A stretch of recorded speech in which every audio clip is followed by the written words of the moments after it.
To actually study Hezbollah, not the way Hillary Clinton uses them as a boogeyman, but what they actually are, you will understand the entire reason that Hezbollah was founded was to resist Israel's oppression of Arabic people. They were created when Israel invaded Lebanon in the 1980s, and they are extremists who believe that anyone connected to Western influence is fair target, including Americans and Israelis. They have no focus on South Americans at all.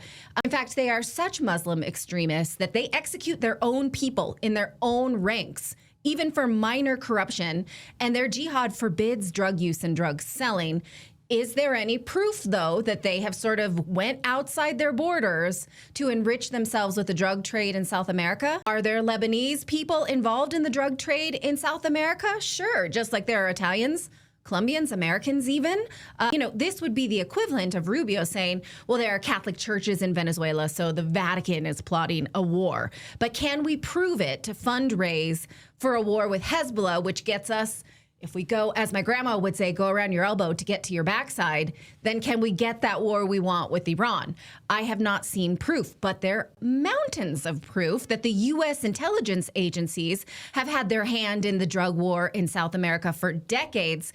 That part's magically left out. Now, the Wall Street Journal, here they are running cover for the war that the administration wants, saying, oh, yes, cocaine routes in Venezuela are absolutely a part of some Islamic jihad pipeline.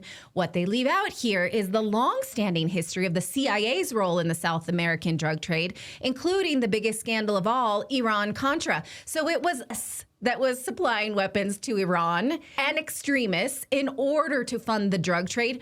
We did that. So for Marco Rubio to say Iran's doing that, but we did that. That's why the cartels were empowered. Okay, that's not mentioned at all. The U.S. built, funded, trained, and shielded many of the military and police units in Latin America that later became the cartel. How do we know this? Not just from, I'm going to show you another book if we're collecting libraries today.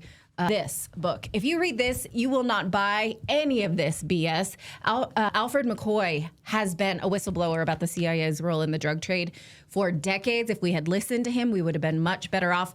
Not just his great reporting, though. In the late 1998, rather, there was this CIA report called the HITS report that concluded that the CIA did participate in cocaine trafficking during the Contra War and knowingly maintained relationships with and protected numerous Contra-linked individuals involved in the drug trade, and they hid this from Congress.